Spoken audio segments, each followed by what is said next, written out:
Diyos na nasa langit, Yahweh Shaddai, Ikaw ang Diyos na lumikha ng buhay namin. Ikaw ang Diyos na tumawag sa amin, Ikaw ang tumawag sa mga kabataang ito. Ikaw ang Diyos na may magandang plano sa kanila. Aming Ama, naniniwala kami na ngayong hapon kasama ka namin. Naniniwala kami ngayong hapon, Panginoon, na maghihimala ka sa mga taong pumarito ngayon.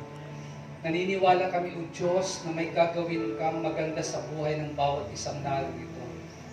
Lord, panalangin ko na ang mga kabataang ito ay magagamit mong instrumento para lalo kang maparangalan, para lalo marami pang taong makakalapit sa iyo, makakakilala sa iyo, Panginoon.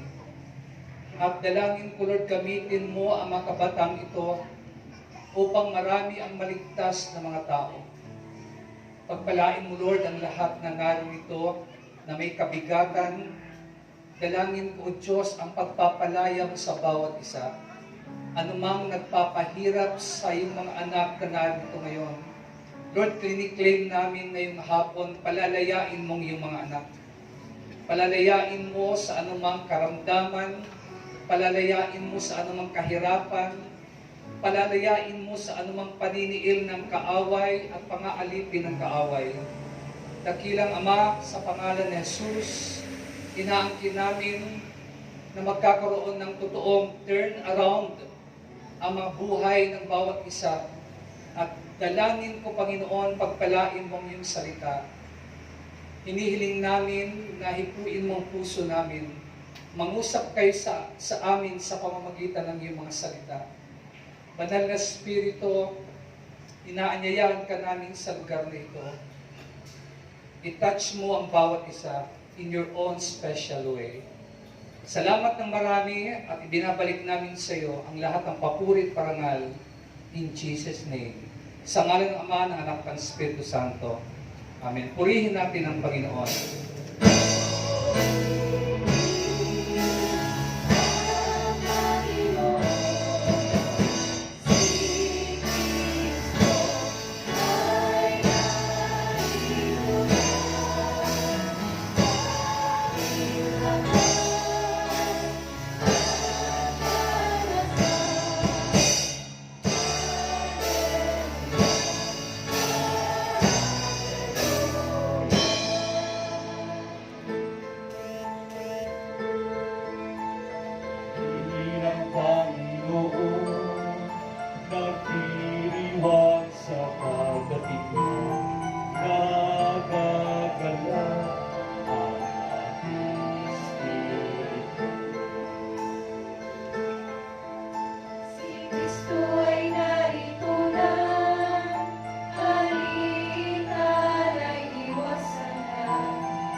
Lakas at pag-asa na hirit ko sa piling, nakahanda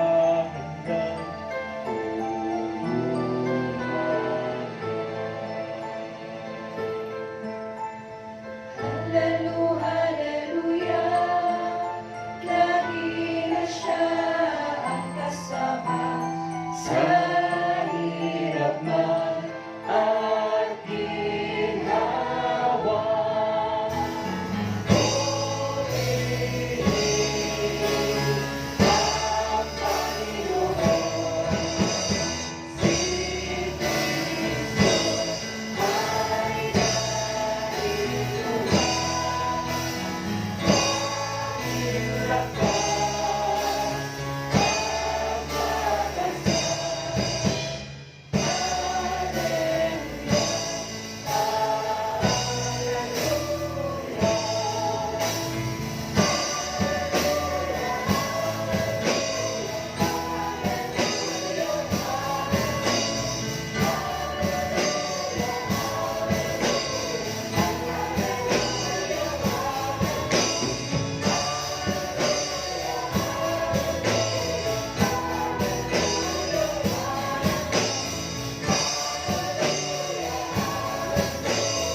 Purihin natin ang Panginoon.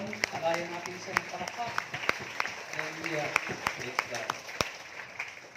Ang ating pong babasahin ay the same na passage na binasa kanina ni Brother Arvin from the book of Isaiah, chapter 40, verse 31. But they that wait upon the Lord shall renew their strength. They shall mount up with wings as eagles. They shall run and not be weary. They shall walk and not faint. Ngunit muling lumalakas at sumisigla ang nagtitiwala kay Yahweh. Lilipad silang tulad ng mga agila. Sila'y tatakbo ngunit hindi mapapagod. Sila'y lalakad ngunit hindi manghihina. Brothers and sisters, my dear young people, ito po ang mga salita ng Panginoon. Salamat sa Diyos. Muli nating alayan ng Diyos ng masigabong palakpakan. Amen. Tandaan natin mga kapatid, nandito tayo hindi para sa tao. Nandito tayo para kay Lord, kay El Shaddai. Makakaupo na kayo mga kapatid. Good afternoon sa inyong lahat mga kapatid. Young people, good afternoon. Ito yung pang 12th year anniversary ng Youth for El Shaddai dito sa Bohol. Alam niyo po, na-amaze ako sa ginagawa ng Diyos sa mga young people, especially dito sa Bohol. Na-amaze ako sa move ni Lord sa mga kabataan. Sapagkat ako'y naniniwala na katulad ng sinabi ng Prophet Joel, sa Joel chapter 2 verse 27, that time will come on the last days that He will pour out His Spirit upon all flesh, at lalo na sa mga young people. So ngayong hapon, gusto ko pong makinig kayo sa talk ko, kahit maiksi lang ito, di masyadong mahaba, pero gusto kong pakinggan niyo sapagkat ako'y naniniwala na hindi aksidente kung bakit kayo naririto ngayon. Hindi aksidente ito. Kahit siguro pinilit lang kayo, ang iba sa inyo napilitan lang pumunta rito, no? Pero may appointment si Lord sa inyo ngayon. Meron siyang gustong gawin sa buhay ninyo. Meron siyang nais na mangyari sa inyong buhay, kaya nandito kayo ngayon. Kahit sino ka pa, it doesn't matter kung anong pinanggalingan mo, kung anong pinagmulan mo, kung anong katayuan mo sa buhay, ito ang isang katotohanan. May malaking plano si Lord sa buhay mo. Naniniwala kayo doon? Pumalakpak yung naniniwala na may plano si Lord sa kanila. Okay. So, ang inyong pong theme ay growing deeper, growing stronger, and reaching higher. Alam nyo, magkakasama yung tatlo na yan. Kasi hindi ka mag-reach ng mataas kung hindi mo na mag-grow deeper ka. Pag mag-grow deeper ka, pag lumalim ka sa salita ng Diyos, sa relasyon mo sa Panginoon, magiging stronger ka, tatatag ka sa iyong pananampalataya. At pag matatag ka sa pananampalataya, maaabot mo yung hindi mo kayang abutin. May mangyayari sa iyo na higit pa sa ini-imagine mo, higit pa sa inaasahan mo. May magagandang mangyayari sa inyong buhay na kahit sa dream ninyo ay hindi sumagit. Amen? So, importante na tayo mag-growing deeper, mag-growing stronger, at mag-reaching higher. Sabihin nyo nga, growing deeper, growing stronger, reaching higher. Amen. Ngayong hapon, ang ating binasa ay Isaiah 40:31. At ang pinoportray dito ay ang isang Kristiyano na katulad ng isang agila. Sabi niyo nga, agila. Ngayong hapon, ang topic ko, pinamagatan kong, do you want to be a chicken or an eagle? Do you want to be a chicken or eagle? Gusto mo bang maging manok o gusto mo maging agila? Sino dito gusto maging manok, taas ang kamay? Sino dito gusto maging agila, taas ang kamay? Mga kapatid, mayroong isang kwento, may isang story na gustong gusto ko. Tungkol sa isang farmer na kumuha siya ng isang egg ng eagle, isang itlog ng agila, at nilagay niya ito sa nest, sa pugad ng mga itlog ng manok, ng hen.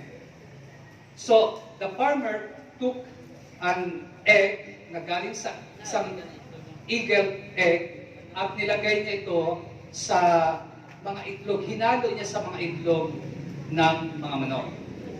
So, nung ma-hatch na, nung mapisa na yung mga itlog, kasamang napisa doon yung itlog ng agila. So the eagle was raised like a chicken.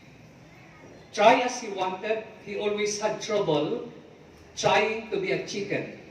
So dahil agila siya, nung kahalo-halo na niya, kasama niya yung mga manok habang lumalaki siya, mayroon po siyang struggle sa loob niya. Mayroong trouble siyang nararamdaman kasi gusto man niyang maging manok. Ang nature niya, hindi siya chicken. Isa siyang agila. So, try as he wanted, he always had trouble trying to be a chicken. At alam niyo po, sa kalooban niya, mayroon siyang nararamdamang kakaiba. His heart kept telling him that something was not right. Ang puso niya may sinasabi na hindi tama yung ginagawa niya. Hindi tama yung ginagawa niya na para siyang manok. So much of the time, he was lonely because he did not fit in. Malungkot siya sapagkat hindi siya fit in doon sa mga manok. No? One time, he tried to take off by flapping his wings, and the farmer caught him and clipped his wings.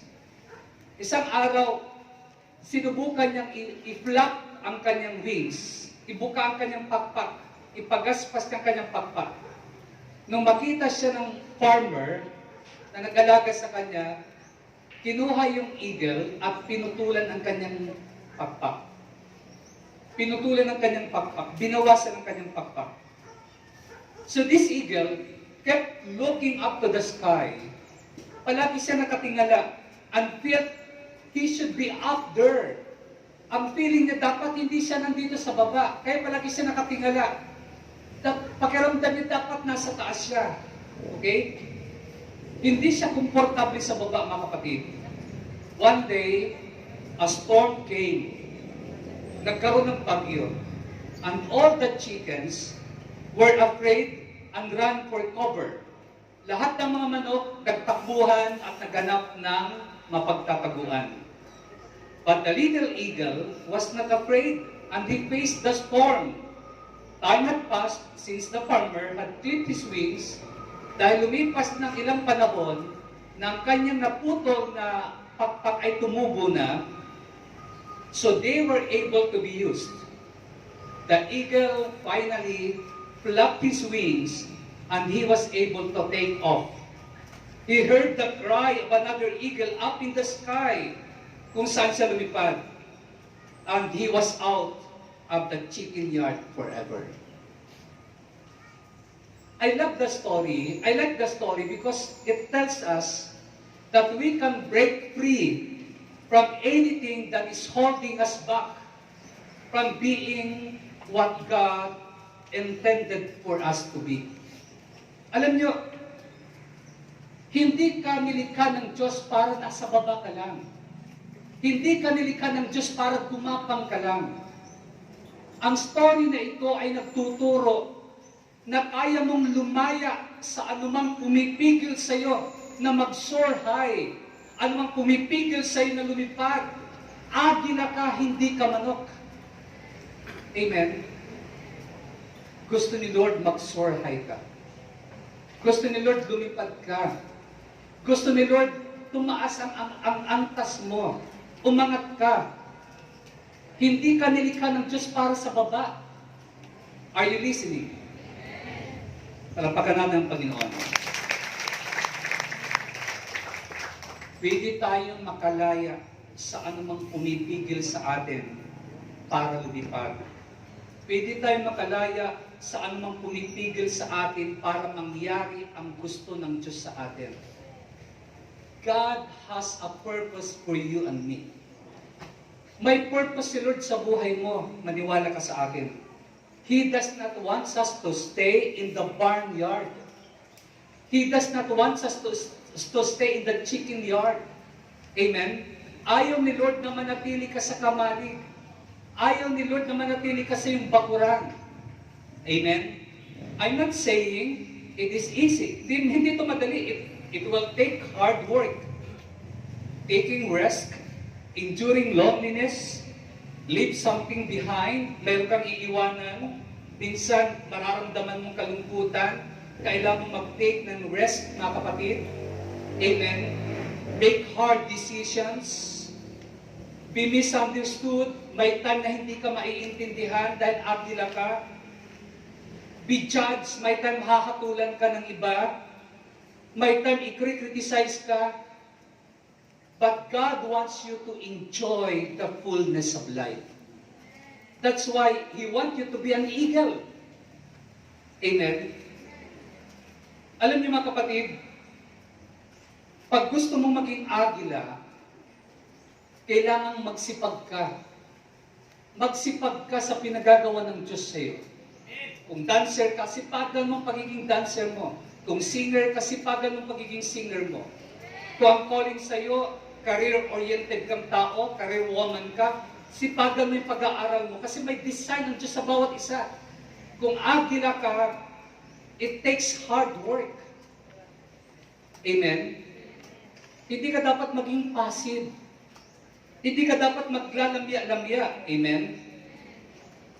Mga kapatid, handa ka sa anumang hamon. Handa ka sa anumang challenge. Rest, mga kapatid. Handa mong iwanan ang buhay na nakasanayan mo.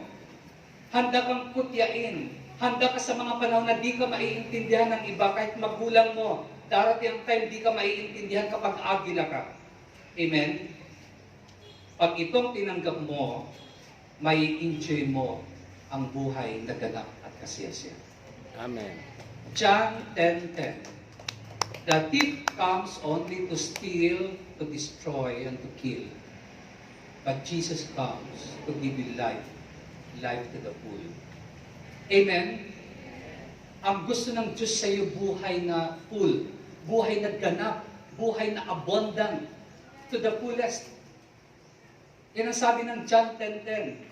Ang gusto ng demonyo, maghirap ka, masira ang buhay mo, masira ang kinabukasan mo, nakawin ng demonyo ang kapayapaan mo. Yan ang gusto ng demonyo. Kaya maraming kabataan, sinisira ng demonyo. Pero ibang plano ni Lord sa iyo.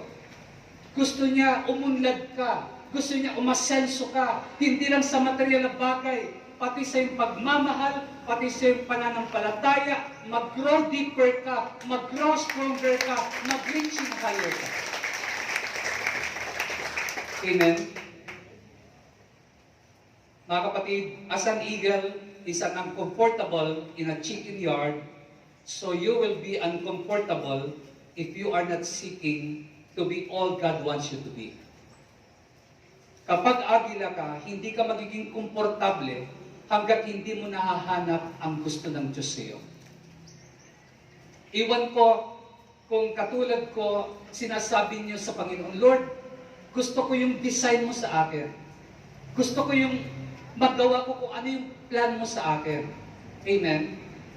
Mga kapatid, don't be content to be in a barnyard when God has the blue open sky above.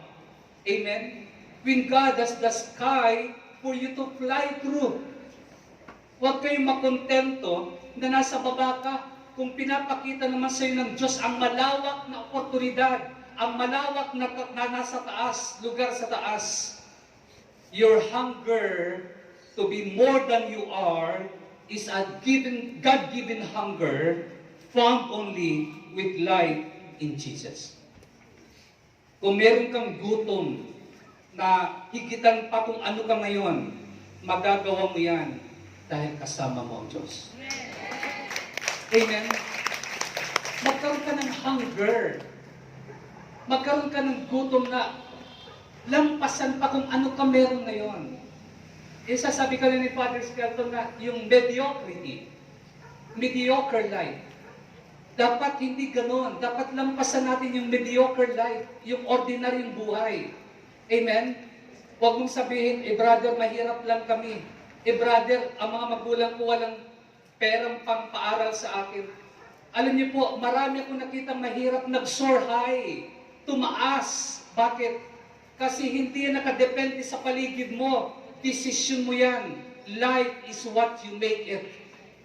Amen. Amen? Ikaw ang magpapasya niyan, mga kapatid.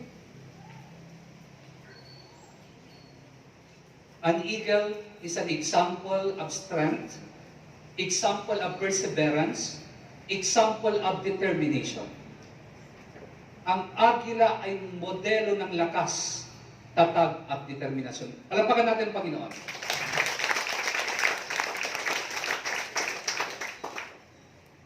Alam yung agila, it refuses to be denied its potential.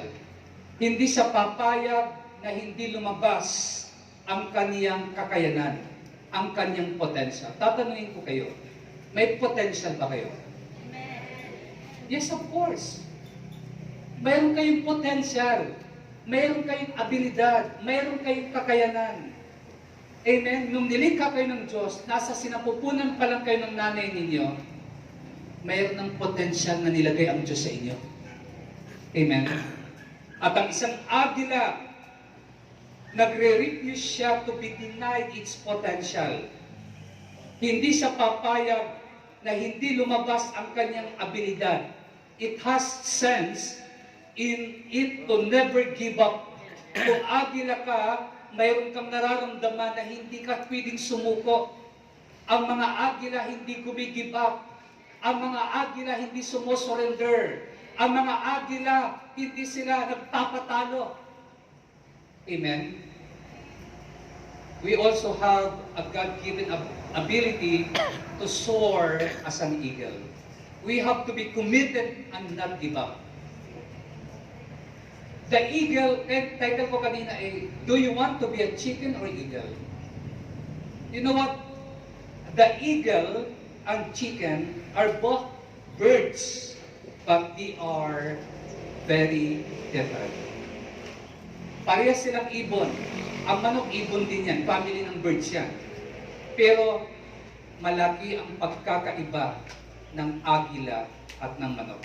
As we go through this message, I would like for us to look at some comparisons. Gusto kong tingnan ninyo yung comparison sa mga birds and how it relates to us, to people. Mayroon po akong i-share sa inyo ng mga different kinds of birds at nagre-relate ito sa atin kung anong klaseng Kristiyano tayo. Amen? Number 1, we first look at chicken. Mahilig tayo sa chicken. Tama? Ako isa doon. Na mga kapatid, una na klase ng ibon ay yung chicken. This is the person or this is the Christian who is afraid with life and lives in fear. Ito yung mga Kristiyano na nabubuhay sa takot. Takot mabigo, takot mawalan, takot na magkasakit, takot na mag-try, takot na mag-fail. Ito yung mga chicken, mga kapatid. This is the person who is afraid with life and lives in fear. They become lazy and do not want to reach out or change to a better way of life.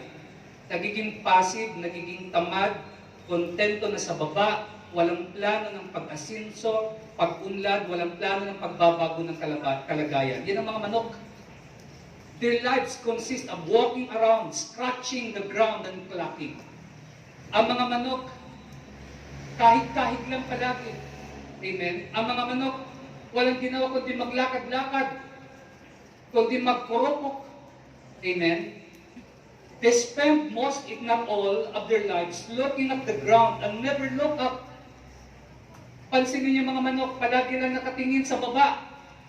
Never silang titingala. Hindi katulad ng agila. Amen? Kaya pag kayo ay kontento na sa baba at palagi lang kayo nakatingin sa baba, manok kayo? Amen? They like being kept in by a fence. Gusto lang nila nasa loob ng bakod. They are satisfied with being cooped up. Mga kapatid, alam niyo po, kapag hindi tayo lumabas sa chicken yard, hindi natin may enjoy ang buhay. Ang mga manok, when a storm arises, they run for safety with other chicken, in huddle without a clue as to how solve the problems they face. Alam niyo po, if we could liken this to a Christian, it would be person who, when difficulties come, do not look up for solution, but run to hide in a safe place. Marami sa atin na Kristiyano, parang manok, pag mayroong bagyo, naghahanap ng matataguan. Amen?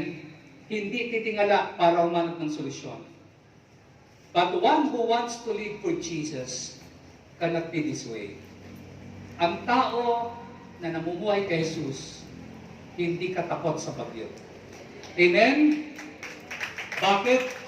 Sabi ng Romans 8:37, we are more than conquerors through Christ. We are more than conquerors. Ano ibig sabihin ng conquerors? Mananagumpay tayo. Huwag kang matakot sa problema. Darating yan. Kung agila ka, haharapin mo yan. Amen? Pero kung manok ka, pupunta ka sa comfort zone mo. Amen? Pag may problema ka, anong pupuntahan mo? Alak, drugs, ecstasy. Bakit? Yun ang comfort zone mo. Manok ka. Amen? Sabi ng Proverbs 15:30, a cheerful look brings joy to the heart. Good news makes for good health. Ang taong mayroong magandang pananaw sa buhay ay may magandang puso at mayroong kagalakan at mayroong nagdudulot ng magandang kalusugan. Punta tayo sa pangalawa na klase ng ibon na nagre-relate sa maraming Kristiyano. Kanina chicken. Ang pangalawa yung tinatawag ng magpie. Yung magpie, nag-research ako sa Google, ang tawag dito sa Tagalog ay daldalero. Magpie. Daldalero. Doon pa lang may hint na kayo. Ito yung mga ibon. These birds are what we call bullies. Itong magpie, mga bullies ito na ibon. They do not know how to be nice and pleasant. Sila ay rude. Sila ay pushy. Mga kapatid, they spend their life abusing others. They are very selfish, arrogant, and self-centered. Their mission in life is to make sure others do not enjoy life. Alam niyo po, we could liken this to a Christian who seem to drive others away from living a godly life. Maitutulad natin ito sa maraming Kristiyano na ang ginagawa nila, itulak ang iba palayo sa tamang pamumuhay. Itulak ang iba palayo sa kabanalan. Ito yung mga magpie na ibon. Amen? Ito yung mga Kristiyano na nakakatisod sa iba. Hindi na nga pumapasok sa karian, pinipigilan pang gustong pumasok sa karian. Ito yung mga magpie. Amen? Nakikinig kayo? Gusto nilang malayo sa kabanalan ng pamumuhay ng iba. They are pushing and want to have their way at the expense of others. Ipipilit nilang gusto nila kahit na maapakan nila ang iba. Di ba may mga taong ganon? May mga Kristiyanong ganon? Gagawin niyang lahat at the expense of others, kahit na maapakan dyan, wala siyang pakialam, basta makuha niya yung gusto niya. Amen? Ito yung mga magpie believers. Amen? Proverbs 13, verse 6. Godliness helps people all through life, while the evil are destroyed by their wickedness. Ang mabuti ay iniingatan ng kanyang katwiran, ngunit ang masama ay pinapahamak ng likong pamumuhay. So, yan po. The next bird is kookaburra. Kookaburra. Ang kookaburra, ito yung bird that wants the party time. Ito yung ibon na mahilig sa party. Sino mahilig dito sa mga party? Dami. Kahit di nyo aminin. Alam ko, meron dito mahilig sa party. Kukabura. The bird is out to have fun, and more fun. Amen? Life to them is just one a big joke. Kabura. Para sa kanila, ang buhay, biro lang. Amen? We would liken this to a Christian who never takes living for Jesus as a very serious matter. May mga Kristiyano na hindi nila siniseryoso ang Panginoon. May mga Kristiyano na sunod lang sa agos. Amen? Ako naniniwala, mayroon sa inyo pumunta dito na sumusunod lang sa agos. Hindi nyo tinitake seriously ang Panginoon. Pero ito ang sasabihin ko sa inyo, pag uwi ninyo, your life will never be the same again. May gagawin si Lord sa buhay niyo. Whether you believe it or not, whether you accept it or not, may gagawin si Lord sa buhay niyo. Amen?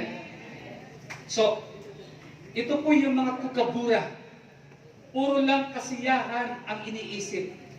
Ito yung mga Kristiyano na puro lang saya ang nasa isipan.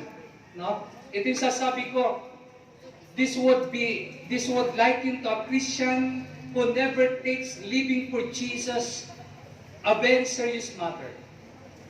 They want to love and not to have any discipline. They are not sensitive to others and tend to hurt, wound, or offend others from their behavior. Amen. The problem with these kinds of people is that they fail to realize how much they hurt others and seldom say they are sorry. Ang mga kukabura, hindi ito marunong mag-sorry. Amen? Hindi ito marunong humingi ng paumanhin. Kahit nagkakamali na, hindi pa rin inaamin na nagkakamali. Amen? 1 Peter 1:13. So think clearly and exercise self-control. We are not to have fun at another's expense. Amen? We need to be sensitive and understanding to how we make others feel. Dapat iniisip natin yung nararamdaman ng iba. Hindi lang yung masaya ka dahil nakapang-chismis ka. Dapat pinapakiramdaman mo yung iba. Amen? Isang katawan tayo. Pag nasaktan, nasugatan yung paa mo, hindi lang paa ang sumasakit. Hanggang yan sa buong katawan. Amen? Kaya hindi tayo dapat dito magkagatan. Amen? Maging sensitive tayo sa feeling ng iba. Amen? At ito po ang pang-apat na klase ng bird. We have birds called vultures. Vultures.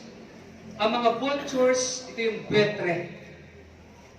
Ang mga vultures, they do not enjoy life and make it hard for others. Ito mga vultures, mga scavenger. Hindi sila nag-i-enjoy sa buhay at pinapahirapan nilang iba. These birds are attracted to garbage and dead things. They seem to be drawn to dead and dirty things. They enjoy the filth of life. All that is rotting, corrupt, or stink attract them. Ito mga vultures o mga buitre, ito yung mga mahilig sa mga basura. Ito yung mga mahilig sa mga patay na hayop. Ito yung mga hilig sa mga mababaho na bagay, na bubulok.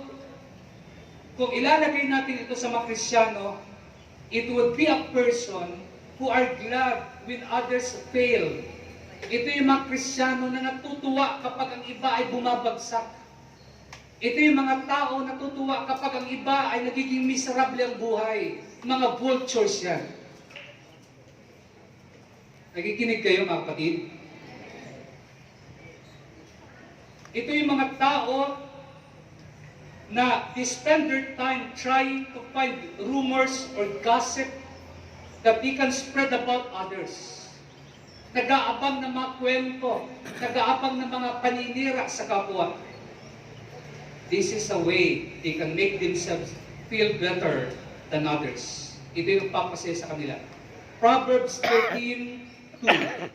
Good people enjoy the positive result. Good people enjoy the positive results of their words, but those who are treacherous crave violence. Natatamo ng mabuti ang bunga ng kanyang kabaitan, ngunit ang minanasan ng masasama ay puro karasan. Number 5, malapit ako magtapos. Ang panglima na klase ng ibon, yung parrot. Alam niyo yung parrot? Ang parrot, mga loro.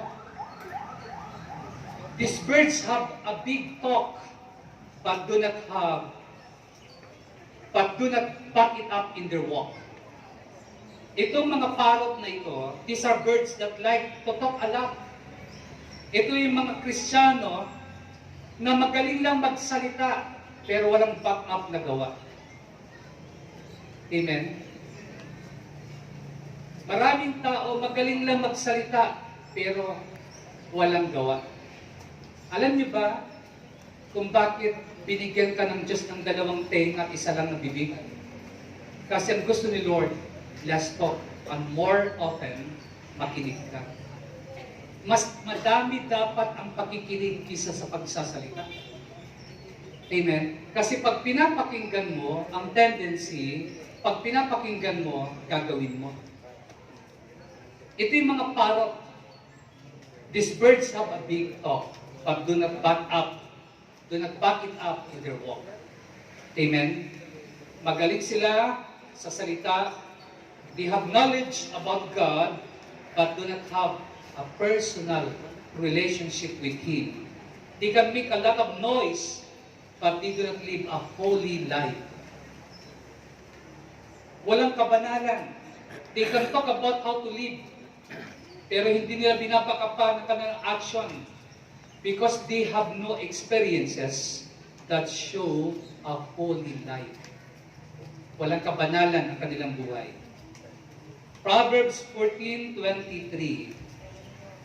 Work brings profit, but mere talk leads to poverty.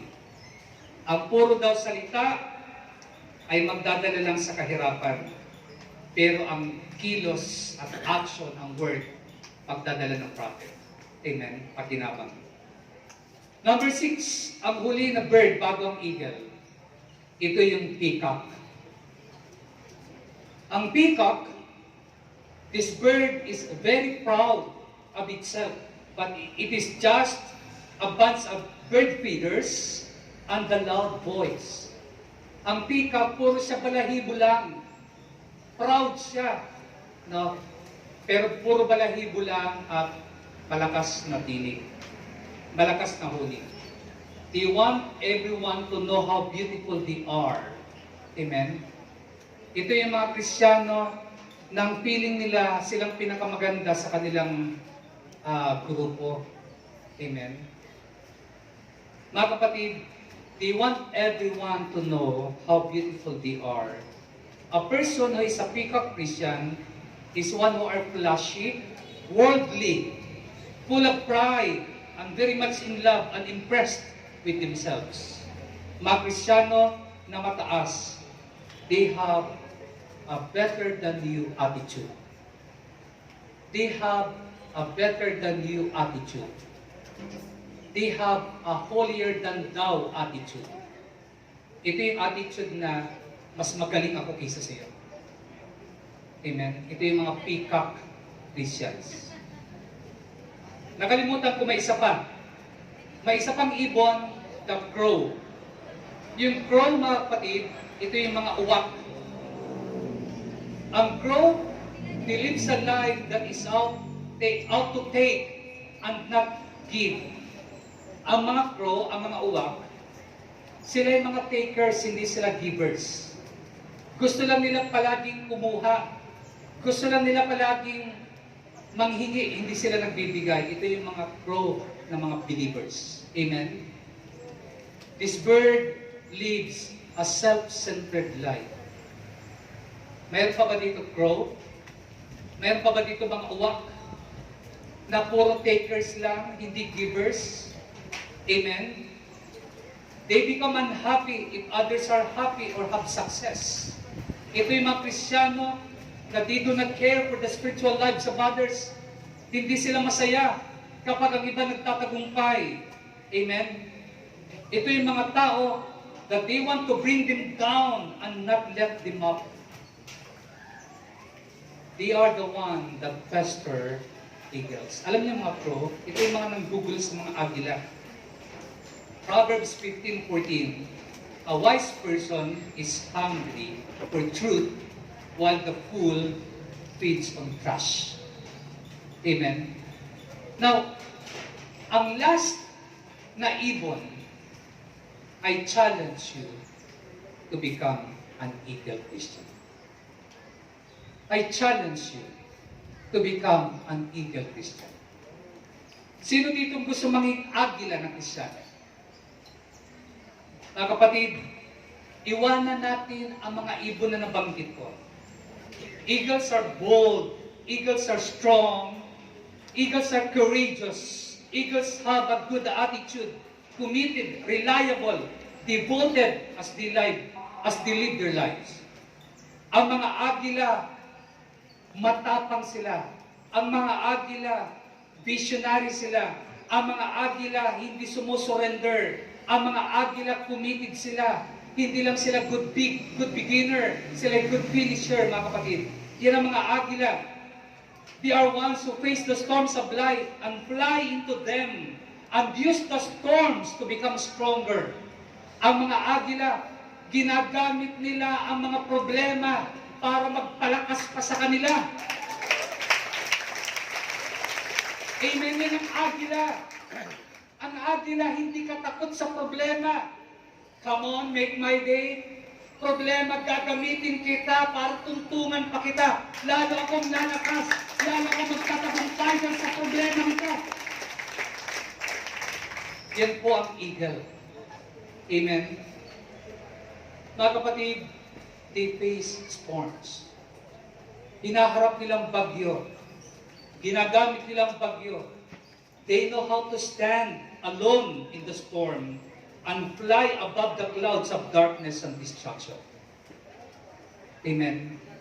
Sabi ng Bible sa Proverbs, as a man think in his heart, so is he. Sabi ng Bible, kung anong iniisip mo, yun ka. Kung iniisip mong manok ka, manok ka. Kung iniisip mong agila ka, agila ka. As a man thinks in his heart, so is he. Amen? So, what do you think of yourself? Anong iniisip mo sa iyong sarili? How do you feel about yourself? What is your attitude about yourself? Do you respect yourself? May respeto ba kayo sa inyong sarili? Do you value yourself? Pinapahalaga niyo ba inyong sarili? You cannot get away from yourself. Mga kapatid, I would say to you that valuing yourself, liking yourself, and feeling good about yourself is important. Bago mo magustuhan ang iba, dapat nagugustuhan mo ang sarili mo. Bago mo respetuhin ang iba, dapat may respeto ka sa sarili mo. Amen? Bakit? Sapagkat sabi ng Bible, don't you know that your body is the temple of the Holy Spirit who lives in you and was given to you by God? You do not belong to yourself, for God bought you with a high price. So you must honor God with your body. Amen?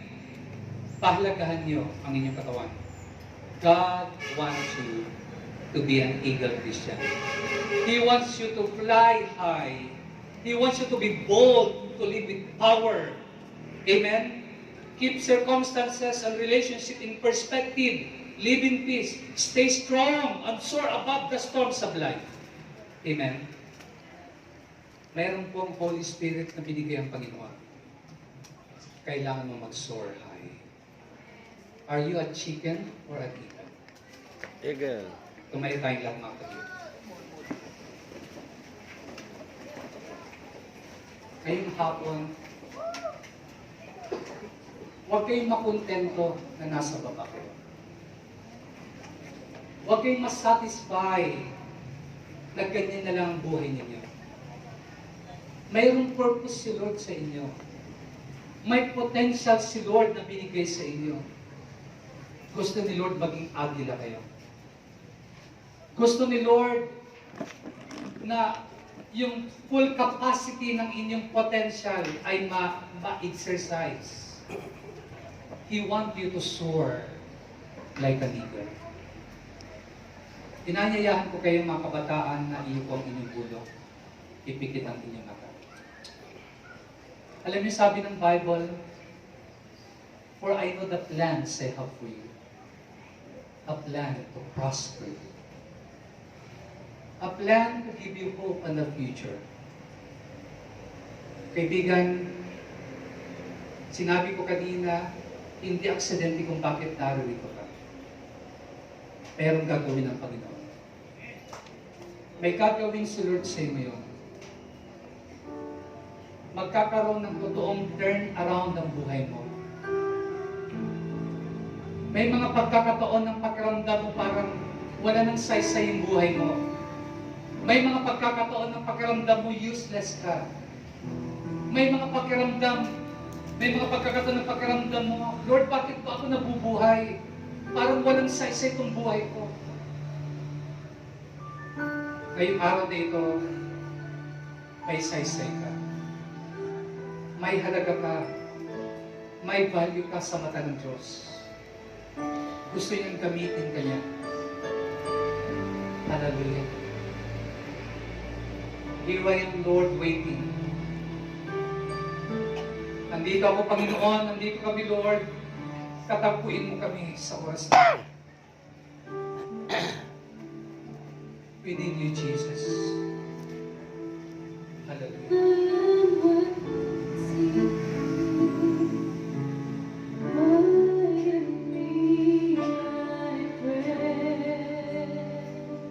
Kaibigan, may gagawin ng Diyos sa iyo. Meron siyang gustong gawin sa iyo. Kung bubuksan mo lang ang puso mo ngayon, kung tatanggapin mo lang siya ng buong puso, may magandang mangyayari sa buhay mo. Ayaw ni Lord na nasa baba ka. Ayaw ni Lord na isang buka ka. Gusto ni Lord umangat ka.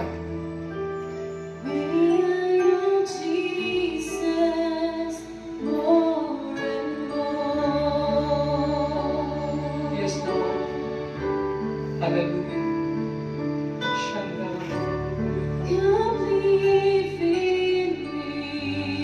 Panginoon, katapuin mo ang iyong mga anak. Katapuin mo ang mga kabataan ito sa oras na ito, Panginoon.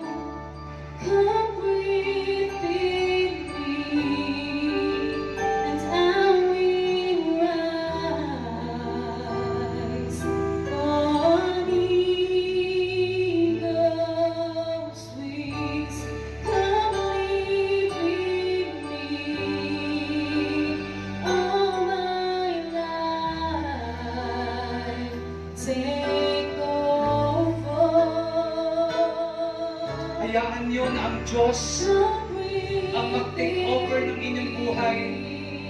Hayaan niyo ang Diyos ang siyang mag-navigate ng buhay ninyo. Hayaan niyo ang Diyos ang siyang mag-drive ng buhay ninyo. Once again,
Gusto kong sumunod kayo sa isang maikling panalangin. Sabihin niyo, Panginoong Jesus, gusto kong maging agila na Kristiyano. Ayokong nasa baba. Gusto kong lumipad ng mataas. Naniniwala ako, may plano ka sa akin na magbago ang aking buhay. Magbago ang kalagayan ko. Sa oras na ito, tinatanggap kita, Panginoong Hesus, sa aking buhay. Patawarin mo ako sa lahat ng mga kasalanan. Patawarin mo ako kung matagal na panahon na tinalikuran kita. Sa oras na ito, ibibigay ko sa iyo ang aking buhay. Amen. Ako mananalangin. Hallelujah. Oh, we bless you, Lord. Salamat, Panginoon, sa buhay ng mga kabataan ito. Salamat, Lord. Tinatagpo mo sila sa oras dito, Panginoon. Lord, salamat sa maganda mong plano sa buhay nila. Alam ko, Lord, hindi mo disenyo sa kanila na maging talunan. Hindi mo disenyo sa buhay nila na nahihirapan. Hindi mo disenyo sa buhay nila na gumagapang. Ang gusto mo, Lord, mag-soar high sila, Panginoon. Ama, sa pangalan ni Jesus, inaangkin ko sa oras na ito, kakatagpuin mo ang mga kabataan ito. Lord, their life will never be the same again. Inaangkin namin, Panginoon, magkakaroon ng complete turnaround ang buhay nila, Panginoon, sa oras na ito. Uuwi sila, Lord, na matagumpay. Uuwi sila, Lord, na pinalaya mo sa anumang nagpapahirap sa kanila. Uuwi sila, Panginoon, na lilipad. Uuwi sila, Lord, na makakamtan nila ang maganda mong plano sa buhay nila. Ilang Diyos, salamat, Panginoon. Thank you, Lord, sa youth anniversary na ito. Salamat sa instrumento mo, mga kabataan na nagpagod. Sleepless nights, walang tulog para lang ma-celebrate nila ang kabutihan mo, Panginoon. I-bless mo sila, Panginoon. Lord, as we depart this place, I pray for your traveling mercy upon them. Protect them, Lord. Ingatan mo sila at inaangkin ko, Panginoon, ngayong hapon, pinagpala mong buhay nila. Thank you, Lord. Thank you, Jesus. And everybody say Amen. Amen. Say Amen. Amen. Say Amen. Amen. Give praise to God. Alapakan natin ang Panginoon. Hallelujah. Hallelujah. Hallelujah. Thank you, Lord. Salamat. Salamat, Youth for El Shaddai, Tagbilaran.